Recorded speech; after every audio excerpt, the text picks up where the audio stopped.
Welcome बच्चों, स्वागत है आपका हमारे YouTube channel science by HM. Awasthi में। तो हम बात कर रहे थे पिछले वीडियो में सेल के बारे में। सेल से संबंधित कुछ पॉइंट्स हमने देखे थे और अब हम नेक्स्ट की जो बातें हैं वो करते हैं कि जो मुख्य बात मैंने बताई थी कि जो सेल होती है ज्यादातर जो सेल होती है वो ज्यादातर जीवों में या अधिकतर जीवों के अंदर जो सेल्स होती हैं वो लगभग सभी सेल्स के अंदर सेम कैरेक्टरिस्टिक्स होते हैं। कुछ मुख्य जो बातें हैं वो सेल्स की सबके अंदर समान होती हैं। तो उसमें हमने बात की थी, 3 पॉइंट बताए थे कि सेल के अंदर सभी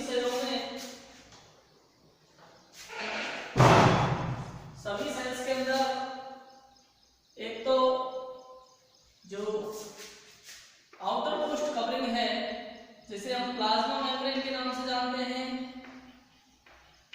वो पाई जाती है। सेकंड जो बात कर रहे थे हम, न्यूक्लियस जो होता है वो सबके अंदर पाया जाता है, लगभग सबके अंदर न्यूक्लियस पाया जाता है। और थर्ड इज साइटोप्लाज्म। तो हम एक एक करके स्टडी करेंगे। सबसे पहले हम प्लाज्मा मेम्ब्रेन के बारे में स्टडी करेंगे आज इस वीडियो के अंदर।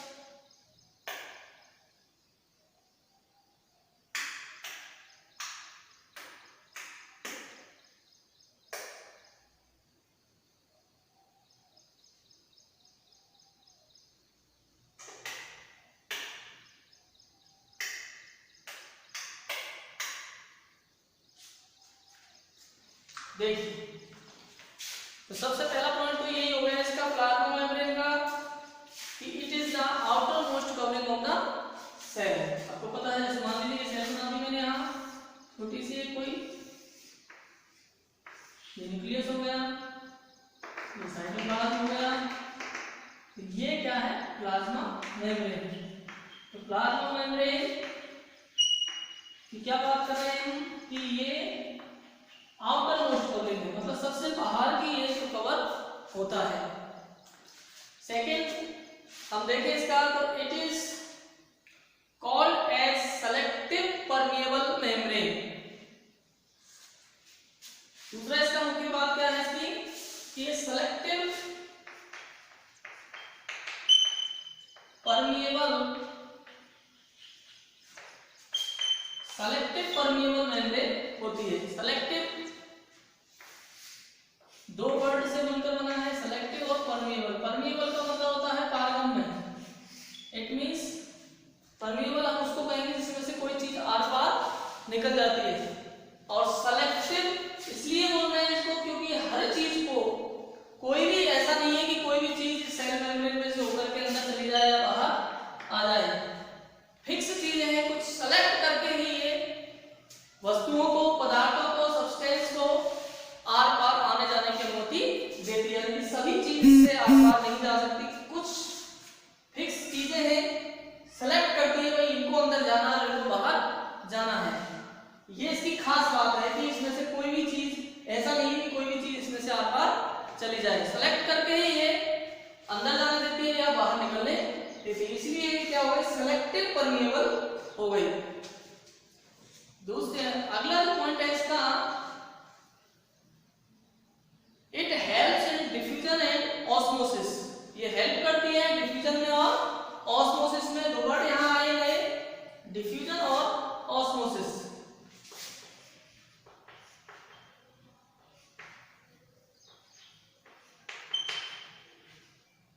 ऑस्मोसिस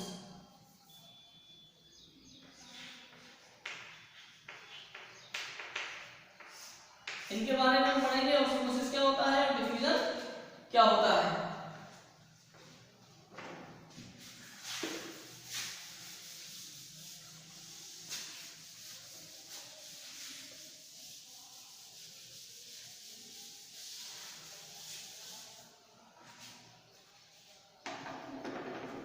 डिफ्यूजन क्या है? डिफ्यूजन का तो सीधा सीधा सा मतलब यह है कि कोई भी चीज अपनी कंसंट्रेशन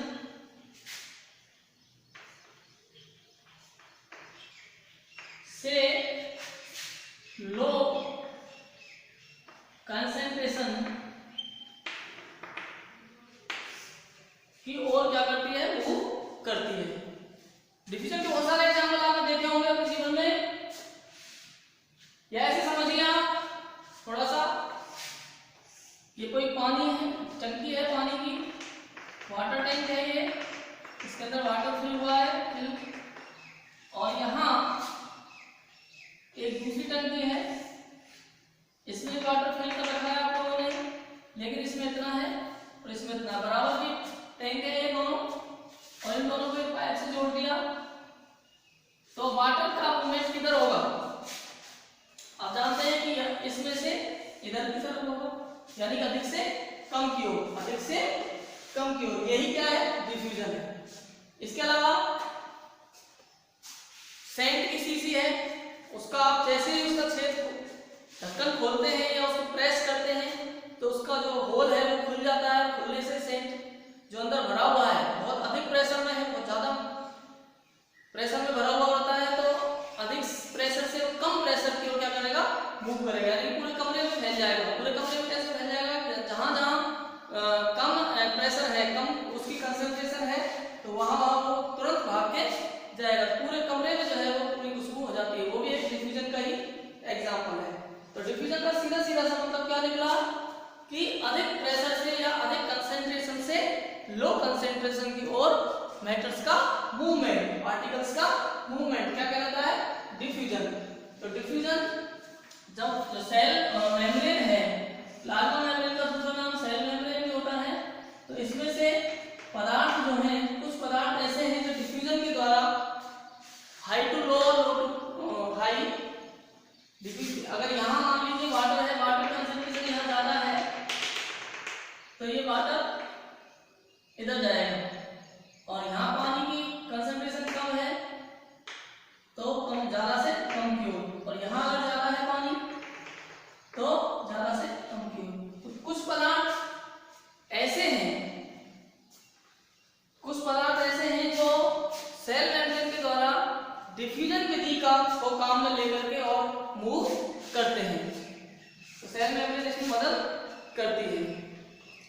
तो डिफ्यूजन क्या है, तो diffusion movement of substance from high concentration to low concentration, exchange of carbon dioxide और ऑक्सीजन विद एक्सटर्नल एनवायरनमेंट।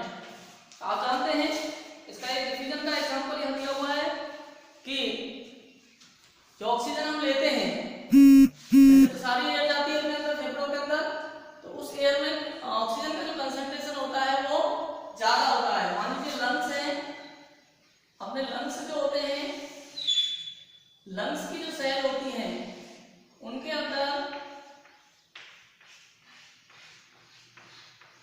मान लीजिए लंग्स की सेल है, और इन लंग्स की सेल के अंदर क्या होगा कि जो ऑक्सीजन है उसकी जो कंसंट्रेशन है वो क्या होती है, लो, और जो हमने एयर ली, यहाँ जो एयर आई है इसमें ऑक्सीजन की कंसंट्रेशन क्या है, हाई, तो क्या होगा, हाई से लो की हो जाएगी, इन सेल्स के अंदर ऑक्सीजन चली जाएगी।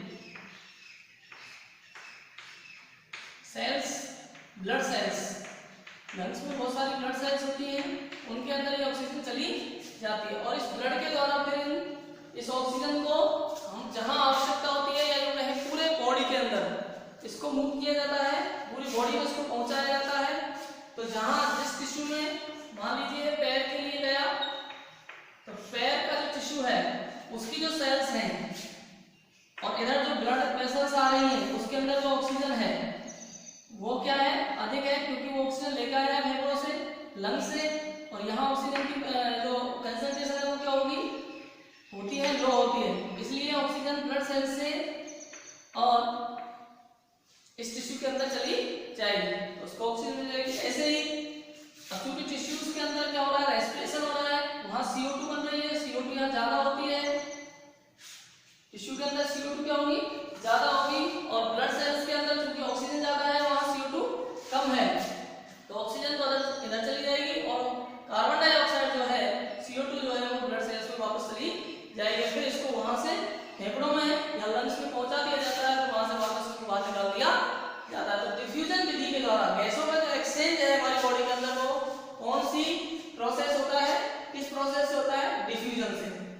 इंपॉर्टेंट है कि डिफ्यूजन हमारे बॉडी में या यूं कहें गैसियस एक्सचेंज जो होता है हमारे बॉडी में कौन से प्रोसेस से होता है, डिफ्यूजन से। अब बात करते हैं हम ऑस्मोसिस। ऑस्मोसिस भी एक प्रकार का क्या है, डिफ्यूजन ही होता है। ऑस्मोसिस भी एक प्रकार का क्या है, डिफ्यूजन ही होता है। कैसे, क्या अंतर है इन दोनों में, देखिए आप।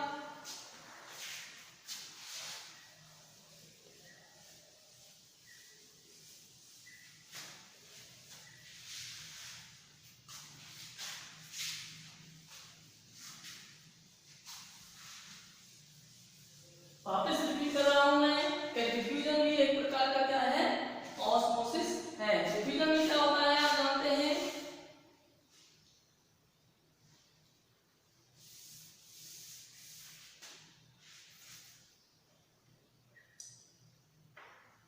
ये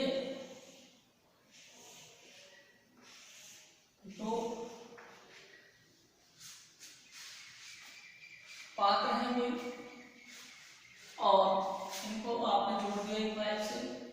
डिफ्यूजन में क्या होता है आप जानते हैं, कोई सॉल्यूशन इसके अंदर भरा हुआ है,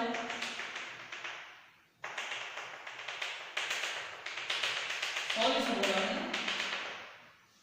सॉल्यूशन भरा हुआ है। सॉल्यूशन क्या होता है,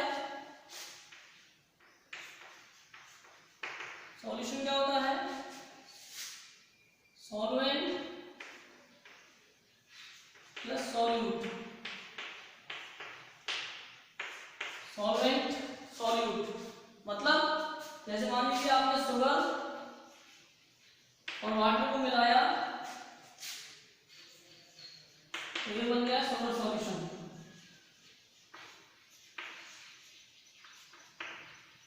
क्या बन गया, शुगर सॉल्यूशन।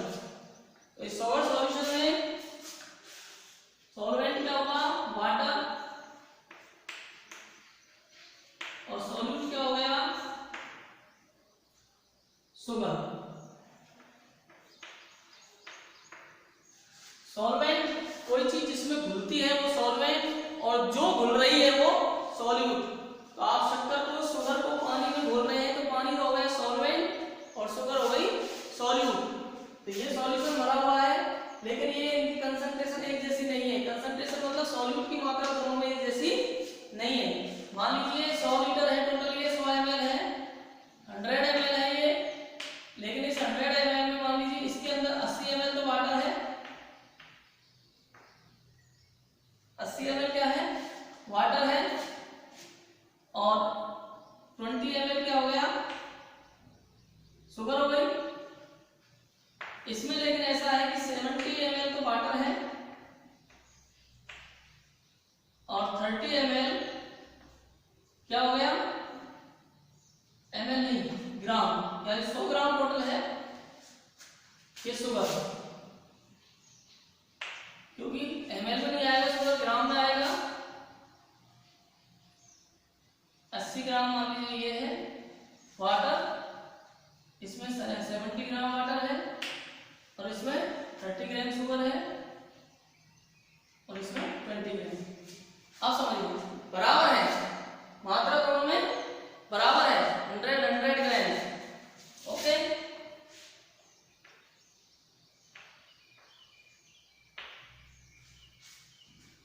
तो आप देखिए, आप अगर ऐसा करेंगे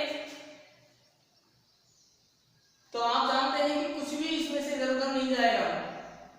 क्यों नहीं जाएगा, क्योंकि दोनों की मात्रा क्या है, बराबर है।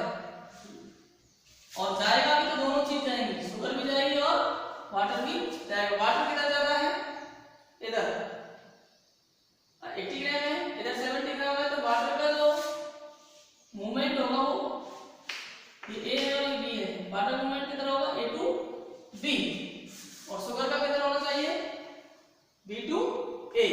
ओके, लेकिन शुगर भूली हुई है। तो क्या अगर हम इन दोनों के बीच में क्या लगा दें, एक मेम्ब्रेन लगा दें, मेम्ब्रेन भी कैसी, सेमी परमिएबल।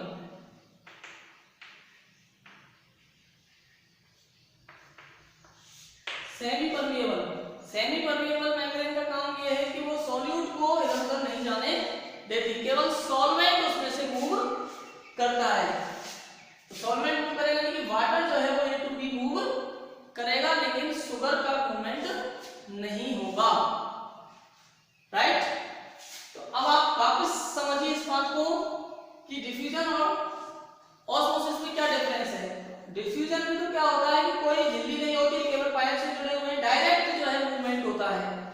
लेकिन अगर डायरेक्ट मूवमेंट ना होकर के बीच में क्या लगा दी जाए, एक सेमी परमेबल मेम्ब्रेन लगा दी जाए, तो अपनी जो सेल मेम्ब्रेन होती है वो भी एक प्रकार की सेमी परमेबल मेम्ब्रेन ही होती है।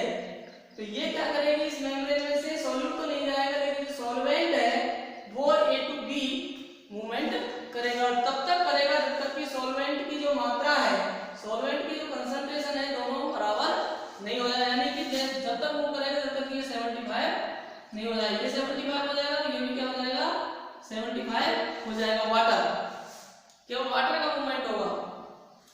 तो यूं कहें कि किसी सेमी परमेबल मेम्ब्रेन में से सॉल्वेंट का मूवमेंट ही अपनी हाई कंसंट्रेशन से लो कंसंट्रेशन में सॉल्वेंट का मूवमेंट सेलेक्टिवली परमेबल या सेमी परमेबल मेम्ब्रेन से अगर होता है तो इस फिनोमेना को, इस घटना को ऑस्मोसिस कहा जाता है।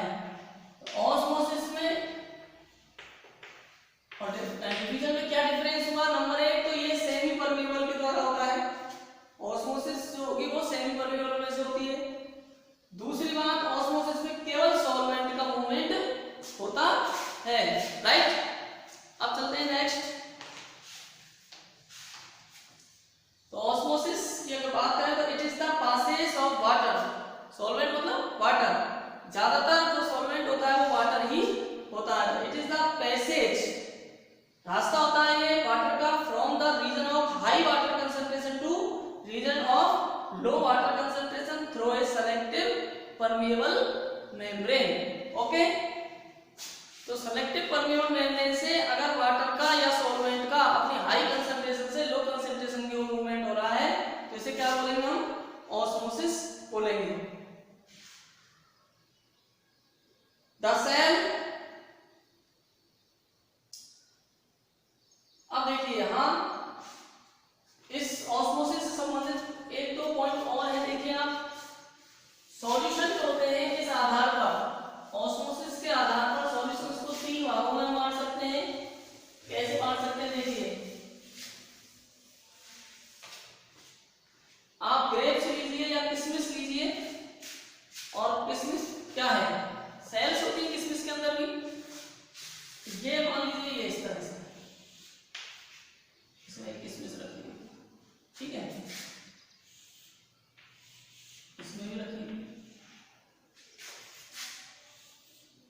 इसमें भी रखिए, ठीक है जी। एक जैसे रखती है, छोटी बड़ी दिख सकती है इसमें, लेकिन एक जैसी है। इसमें आपने एक सॉल्यूशन भरा, लेकिन ये सॉल्यूशन ऐसा है बिल्कुल पतला, मतलब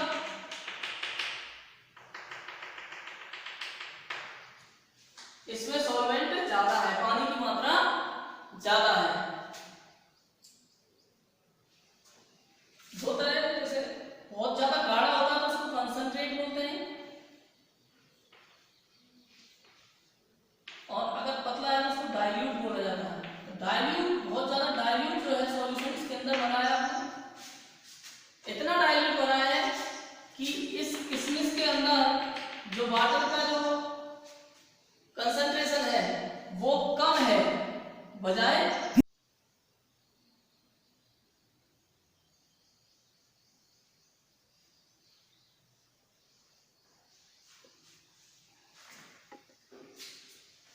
सॉरी तो टेक्निकल मिस्टेक हो गई, इसका जो ये अधूरा रह गया उसका पूरा करते हैं।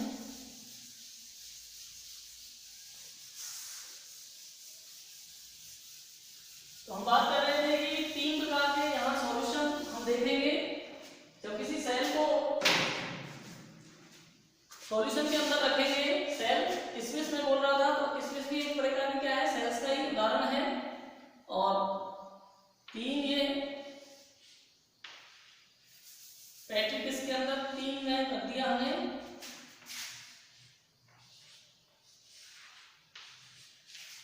तीन प्रकार के यहाँ सॉल्यूशन होंगे। नंबर एक तो ऐसा सॉल्यूशन मतलब बिल्कुल पतला, डाइल्यूट, वेरी डाइल्यूट।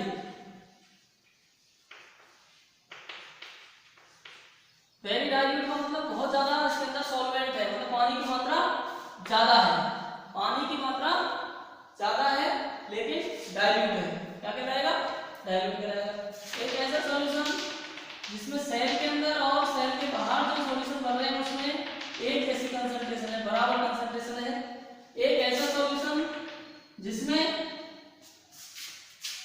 बहुत कंसंट्रेट, वेरी कंसंट्रेट, कितना कंसंट्रेट?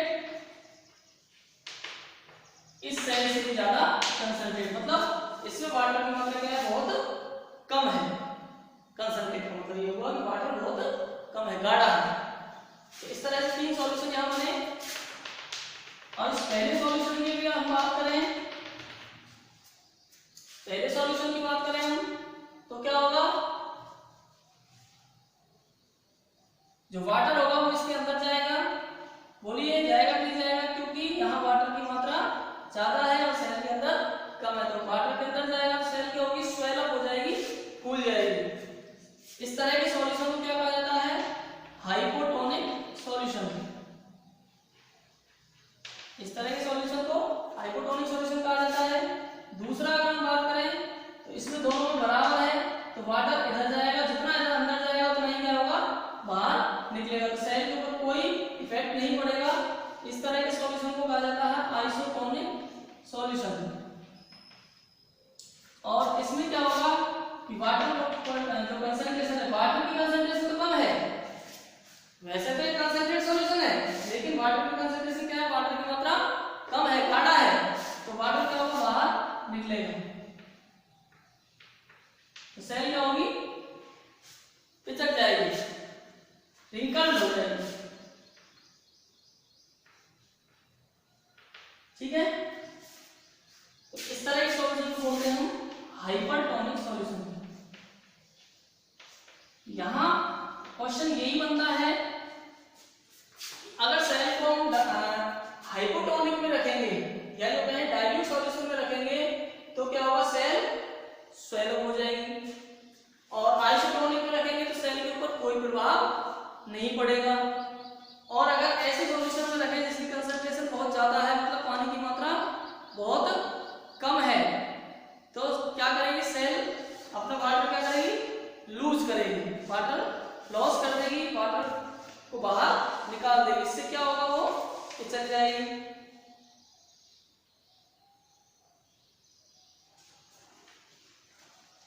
ठीक है? ये तो ये बात हुई सॉल्यूशन। समझ में आ गई तीनों सॉल्यूशन? हाइपोटोनिक में अगर सेल को रखा जाएगा, सेल स्वेल अप हो जाएगी। आइसोटोनिक में रखेंगे, सेल के ऊपर कोई इफेक्ट नहीं पड़ेगा। और हाइपरटोनिक में रखेंगे तो सेल क्या होगी? पिचक जाएगी। ओके, अब देखिए आगे एक घटना और देखते हैं। ये तो हुई ऑस्मोसिस की बात। अब बात करते हैं हम सेल मेम्ब्रेन का एक काम और है, पदार्थों को एक विधि से वो बाहर निकालती और अंदर लेती है, जिसको हम बोलते हैं एंडोसाइटोसिस। एंडोसाइटोसिस और एक्सोसाइटोसिस दो है। एंडोस का मतलब अंदर लेना और एक्सो मतलब बाहर निकालना। अगर अंदर ले रही है वो, ये भी दो प्रकार का हो जाता है, याद रखने के लिए। याद रखो तो ठीक, नहीं रखो तो कोई बात नहीं। दो प्रकार का कैसे? अगर सॉलिड पदार्थ अंदर ले रही है तो फेगोसाइटोसिस कह देते हैं इसको, और अगर लिक्विड ले रही है तो पिनोसाइटोसिस बोल देते हैं। तो ऐसी कोई बात नहीं है, याद रह जाए तो ठीक है, नहीं तो कोई बात नहीं। कैसे करती है देखिए। अमीबा जो होता है, अमीबा आता है यूनिसेलुलर ऑर्गेनिज्म है, और उसका जो फीडिंग का तरीका है वो यही है, एंडोसाइटोसिस। और जो एक्सक्रीशन का तरीका है, जो वेस्ट जो मटेरियल है उसकी बॉडी के अंदर उसको जो बाहर निकालता है, वो इस विधि से निकालता है, एक्सोसाइटोसिस से। कैसे? जैसे मान लीजिए ये कोई सेल है अमीबा की, कोई भी सेल हो सकती है, तो जैसे इसको पदार्थ अंदर लेना है, ये लेना है, ये कोई सब्सटेंस है, इसको अंदर लेना है, तो ये क्या करेगी? सेल मेम्ब्रेन अपने आप को इस तरह से कर लेगी, सॉरी यूं इस तरह से।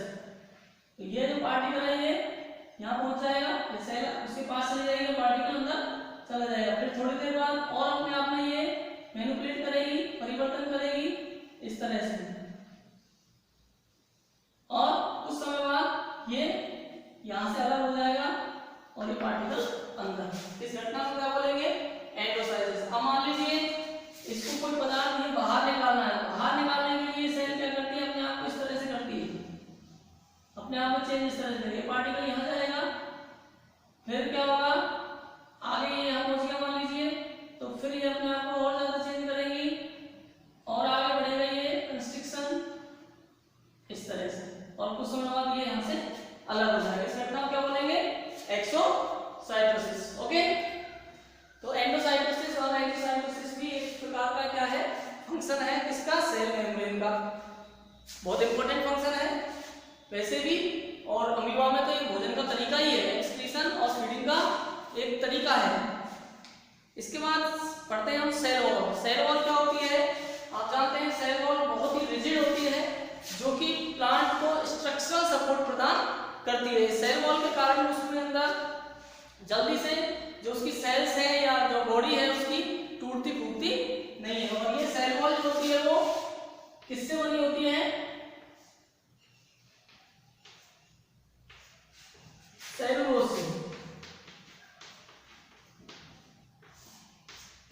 सेल वॉल सेलुलोज से बनती है, और प्लाज्मा मेम्ब्रेन जो होती है, प्लाज्मा मेम्ब्रेन बनती है लिपिड और प्रोटीन से। ये भी याद रखना, ये नहीं बताया था मैंने। प्लाज्मा मेम्ब्रेन किससे मिलकर बनती है? Lipid and protein.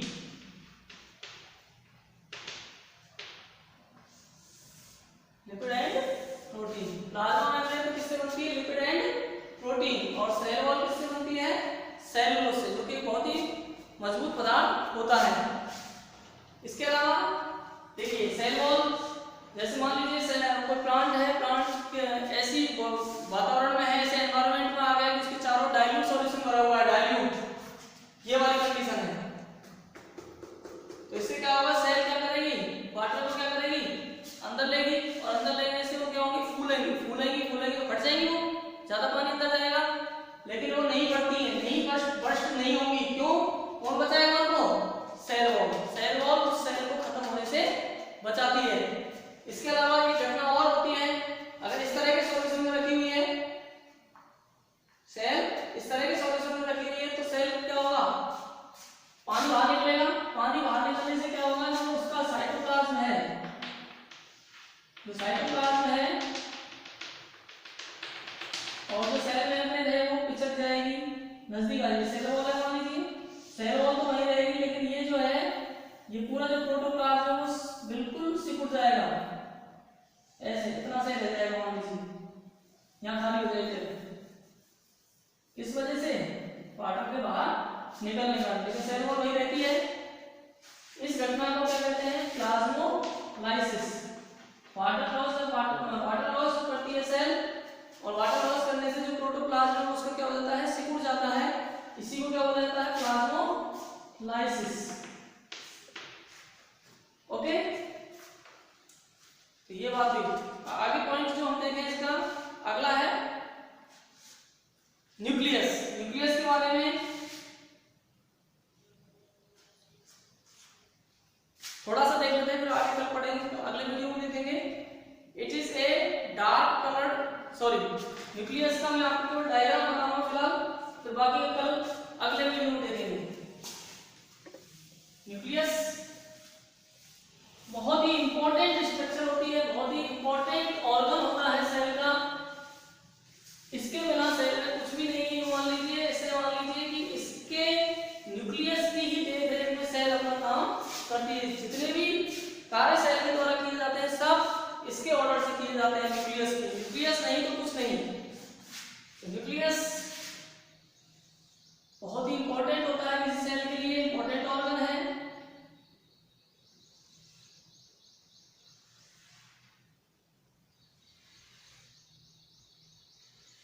न्यूक्लियस के अंदर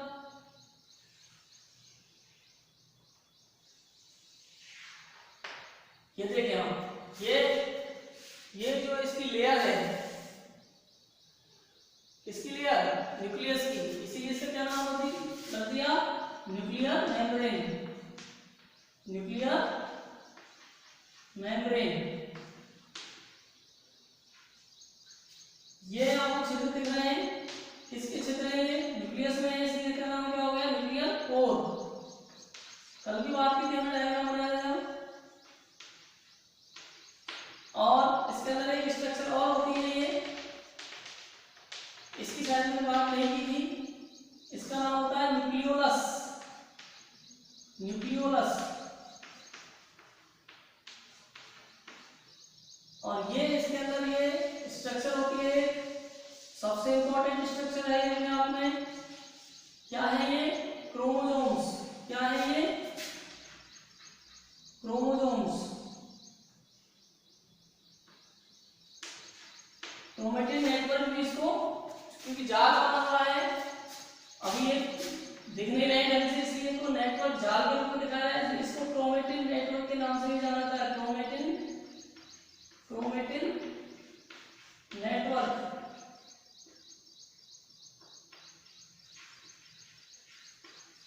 क्रोमेटिन नेटवर्क भी इसको कहा जाता है। तो ये फिगर किसका हो गया भाई, न्यूक्लियस का। इससे संबंधित और बातें नेक्स्ट वीडियो में करेंगे। ये फिगर आपको याद होना चाहिए, ये न्यूक्लियस है, ये क्रोमोसोम्स है, ये न्यूक्लियर मेम्ब्रेन है, ये न्यूक्लियर कोर है, सबका अपना अपना कार्य होता है। Okay, thank you.